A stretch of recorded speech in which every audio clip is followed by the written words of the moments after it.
The boy wore headphones while sleeping to prevent alien bugs from parasitizing him, but soon, one of the creatures tried to crawl into his nostrils. The next second, the boy sneezed, sending the bug flying out of his nose. However, the creature didn't give up. It gathered strength and charged toward him, only to burrow into his right arm. The bug then began its mad dash toward the boy's head. The boy had no choice but to use the headphone cord to tightly tie around his arm, hoping to stop the creature from advancing any further. The loud commotion attracted his parents, who came rushing in. However, by the time they arrived, the bug had already vanished without a trace. The next morning, when the boy woke up, he thought everything had just been a bad dream from the night before. Little did he know, the bug would soon change his life forever. On his way to school, although he couldn't see his right hand, it instinctively blocked an attack from behind by the class beauty. When he turned around, his right hand uncontrollably grabbed the most sensitive part of the girl's body. I didn't mean to, I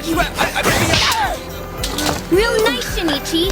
Real nice. But that was just the beginning of his strange day. In class, the boy began to doze off, but to his surprise, his right hand was playing with his phone skillfully. When the teacher caught him, the phone screen displayed images of human anatomy. He thought it was just a hallucination from lack of sleep the previous night. However, things took a shocking turn after school. While waiting for the traffic light to change, a speeding car was about to hit a little girl. Without thinking, the boy's body moved on its own, rushing to shield the girl. In the next moment, he used his right hand to single-handedly stop the speeding car and crush it. Even more terrifying, his right hand grew an eerie eye. It was then that the boy realized the truth. The bug from last night wasn't a dream, and it had really burrowed into his arm. Panicked, he locked himself in his room when he got home. Grabbing a knife, he aimed it at his right hand, hoping to check if everything was still normal. But just as the blade was about to pierce his skin, his right hand began to split open. It slowly moved, growing a human eye and mouth. Right hand failure. Failure? What did you do to my hand? I've eaten it, gone.